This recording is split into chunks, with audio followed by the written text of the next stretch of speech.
Halo semua, selamat datang di channel kami, Jurnal Kriminal bersama saya Tika Hawalo. Bagi Anda yang menyukai pembahasan tentang kasus-kasus kriminal, kami sengaja membangun channel ini untuk Anda. Jangan lupa untuk mendukung channel kami dengan cara subscribe, like, komen, dan share ke media sosial yang Anda punya. Pada pagi hari tanggal 15 September di tahun 2014, seorang wanita pembersih pantai mulai bekerja membersihkan pantai Sairi, yaitu sebuah pulau yang bernama Koh Tao yang ada di negara Thailand. Wanita itu melihat dua jasad manusia, satu jasad mengapung di laut, sedang satunya tergeletak di pinggir pantai. Di tempat itu dia juga melihat cangkul dan sebatang kayu yang masih berlumuran cairan merah yang diduga itu adalah senjata yang digunakan oleh pelaku. Wanita itu langsung memberitahu warga sekitar atas apa yang telah dia temukan dan polisi pun segera datang ke tempat kejadian. Polisi mengatakan bahwa jasad kedua orang itu mereka bernama Hannah dan David, yaitu warga dari negara Inggris.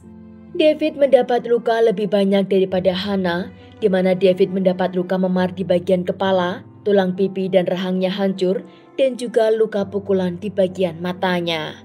Pihak forensik menemukan air di paru-paru korban dan akibat kematian David dinyatakan karena pukulan benda tumpul di bagian kepalanya. Jasad David ditemukan mengapung di laut sekitar 20 meter dari penemuan jasad Hannah. Sedang jasad Hannah sendiri ditemukan dengan luka yang tidak jauh berbeda dari David, namun Hannah dinyatakan juga sebagai korban pemerkosaan.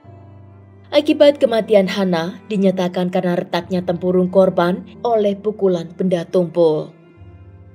Hannah adalah seorang wanita yang berusia 23 tahun. Dia berasal dari negara Inggris dan dia baru saja mendapat kelulusan dari Universitas Essex. Hannah dan temannya sedang berlibur ke negara Thailand selama beberapa minggu dan biasanya Hannah selalu mengabari orang tua dan juga sahabat dekatnya. Sedang David Miller, dia berusia 24 tahun dan dia berasal dari New Jersey, juga sama dari negara Inggris. David juga baru saja mendapat kelulusan dari Universitas Leeds dan dia liburan ke Thailand juga bersama dengan teman dekatnya. David dan Hannah bertemu pada tanggal 12 September di sebuah hotel yang bernama Ocean View Resort Bungalows. Setelah pertemuannya hari itu, 3 hari berturut-turut mereka menghabiskan waktu bersama seperti layaknya mereka sudah kenal sejak lama.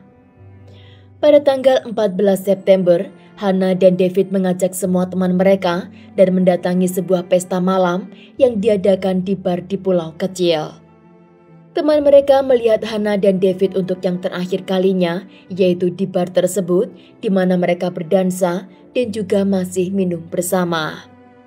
Di area lokal hanya terdapat 6 polisi saja yang menjaga tempat tersebut karena menurut mereka di sana sangatlah aman dan jarang terjadi masalah yang serius.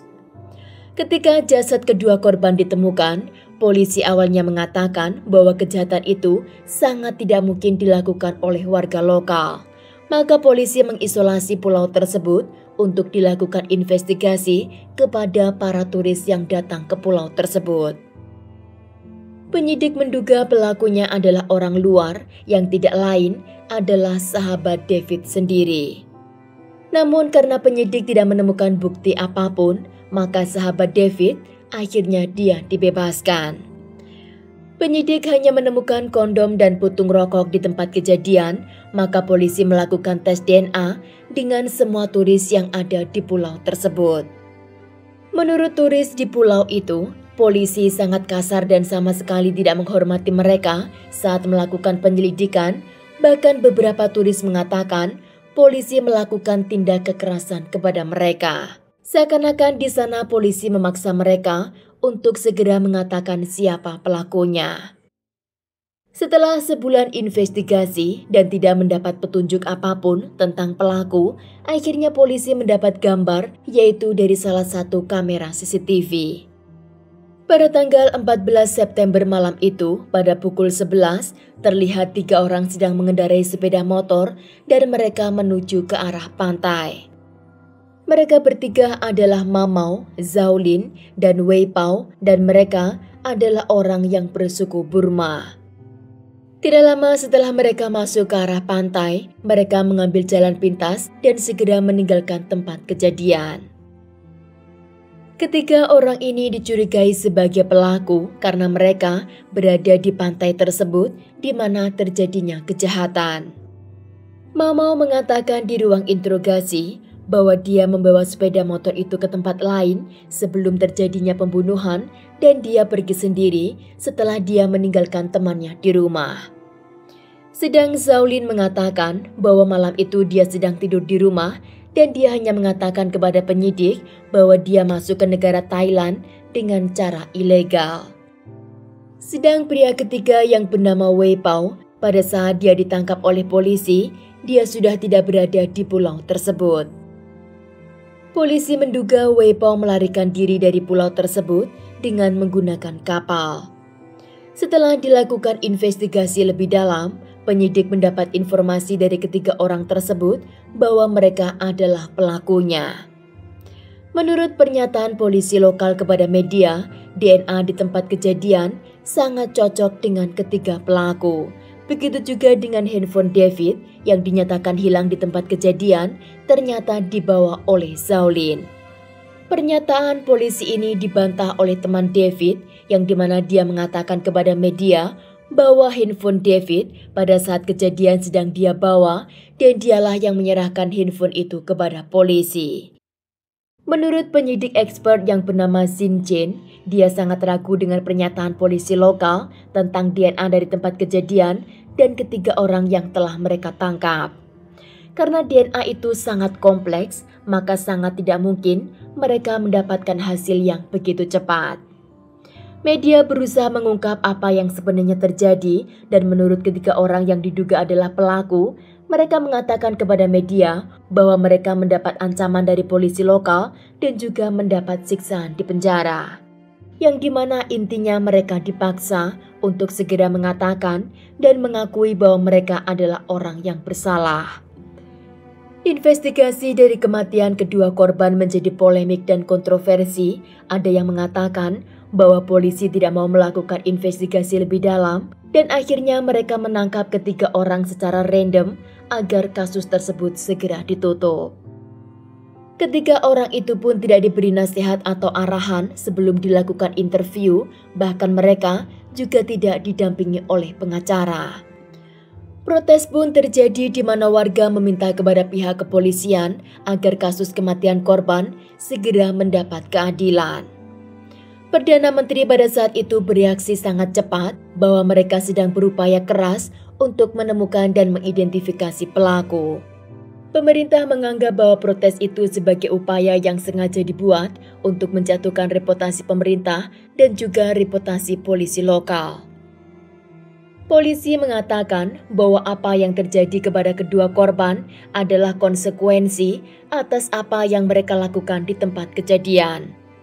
Menurut polisi, harusnya orang Barat tahu bahwa budaya Thailand tidak sama dengan budaya Barat, yang dimana mereka dapat melakukan apa yang mereka mau dimanapun mereka berada. Pemerintah sepertinya lebih fokus untuk membungkam para pengunjuk rasa daripada mengatasi semua kekhawatiran warga. Di bulan Desember di tahun 2014, ketika pelaku akhirnya dibawa ke pengadilan dan di sana mereka didakwa dengan pelaku pembunuhan, pencurian, pelaku kekerasan seksual, dan juga pelanggaran kependudukan ilegal. Terdapat lebih dari 900 lembar laporan yang dibuat oleh polisi untuk kasus pembunuhan yang dilakukan oleh ketiga pelaku, namun laporan tersebut tidak diberikan kepada jaksa pembela terlebih dahulu hingga jadwal persidangan terjadi. Pengadilan menggelar sidang selama 18 hari, dimulai pada tanggal 8 Juli di tahun 2015, namun di sana terdapat banyak argumen dan kontroversi. Namun karena penyidik menunjukkan hasil DNA yang mereka klaim cocok dengan ketiga pelaku dan juga dukungan dari polisi lokal, begitu juga dengan pihak forensik, akhirnya ketiga pria tersebut dinyatakan bersalah di pengadilan. Diduga mereka bertiga tertarik melihat kecantikan tubuh Hana saat korban melakukan hubungan di pinggir pantai, maka mereka bermaksud untuk mengakhiri David saja dan bisa menikmati tubuh Hannah bertiga. Mereka dari belakang mencangkul kepala David dan juga memukulinya dengan balok kayu hingga korban tidak sadarkan diri. Setelah David tidak sadarkan diri, mereka membuang tubuh korban ke laut dan mereka bertiga memperkaos Hannah secara bergantian. Namun karena mereka merasa takut dilaporkan ke polisi, maka mereka memutuskan untuk mengakhiri Hannah dengan senjata yang sama. Malam itu dinyatakan tidak ada saksi, ataupun jikalau ada, kemungkinan besar mereka takut untuk angkat bicara dan mereka memilih untuk diam. Pembela menyoroti beberapa hal di pengadilan dari hasil laporan penyidik, salah satunya adalah hasil tes DNA. Ketika pihak pengadilan menginginkan tes ulang DNA dari korban dan juga ketiga pelaku, penyidik di sana mengatakan bahwa sampel dari tubuh kedua korban telah habis di laboratorium pertama. Akhirnya penyidik memberikan sampel dari senjata yang mereka temukan di tempat kejadian. Namun setelah dilakukan tes ulang, tes DNA dari senjata tersebut ternyata tidak cocok dengan DNA ketiga orang yang mereka anggap sebagai pelaku. Walaupun masih banyak kontroversi dan kontradiksi, Zhao Lin dan Wei Pao, mereka di pengadilan tiba-tiba mengaku bersalah atas semua tuduhan. Mereka tidak menjelaskan dengan detail apa yang terjadi malam itu atau apa motif mereka, namun di sana mereka mengatakan bahwa mereka bersalah atas kematian kedua korban. Walaupun masih banyak diperdebatkan oleh warga dan juga media, namun hakim akhirnya menjatuhi hukuman mati kepada kedua pelaku. Sedang Mamau yaitu tersangka ketiga, dia hanya mendapat dakwaan masuk negara tanpa izin dan dia dinyatakan tidak terlibat dalam kasus pembunuhan kedua korban.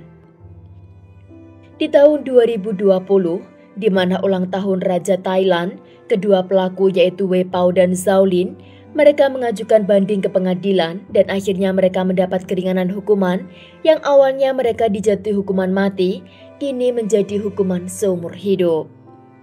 Orang lokal di area kejadian ternyata memiliki cerita tersendiri di mana menurut mereka, orang asli Thailand, mereka memiliki bisnis di pulau tersebut, sedang orang yang bersuku Burma, mereka sering mendapat perlakuan yang tidak baik, bahkan mereka menjadi sasaran orang lokal. Bahkan mereka juga sering dianiaya atau bahkan mereka dipaksa bekerja dengan gaji yang sangat minim. Di pulau itu sebagian besar dikendalikan oleh mafia yang dimana terdapat bisnis yang berpotensi sangat besar yaitu di bidang narko. Orang lokal di sana juga mengatakan bahwa ada barbar tertentu yang dimana dijadikan sarang-sarang mafia untuk mengoperasikan bisnis mereka. Mereka juga membangun bar terbesar untuk para ladyboy yang juga bersarang di pulau tersebut. Dan sayangnya, kedua jasad korban juga ditemukan di dekat bar itu. Ternyata pemilik bar juga seorang tokoh mafia yang sangat ditakuti oleh semua orang. Bahkan orang lokal mengatakan bahwa kemungkinan polisi lokal telah korupsi dan dipengaruhi oleh mafia di sana untuk menutupi kasus mereka. Warga lokal menduga bahwa kedua korban kemungkinan berargumen dengan ladyboy atau mafia saat mereka di bar tersebut, atau kemungkinan mereka melanggar suatu aturan yang telah diterapkan di dalam bar tersebut. Semua orang masih mempertanyakan apakah kedua pelaku yang dipenjara itu mereka benar pelakunya, atau mereka cuma digunakan untuk menutupi kejahatan yang telah mafia lakukan di pulau tersebut. Setelah kematian Hannah dan David, kini pulau tersebut mendapat julukan baru sebagai Dead Island. Sekian kasus hari ini, jangan lupa tinggalkan like dan komen. Jika Anda tidak keberatan, klik tombol subscribe untuk mendukung channel kami. Terima kasih saya ucapkan kepada Anda para subscribers. Sekian, sampai jumpa di kasus berikutnya.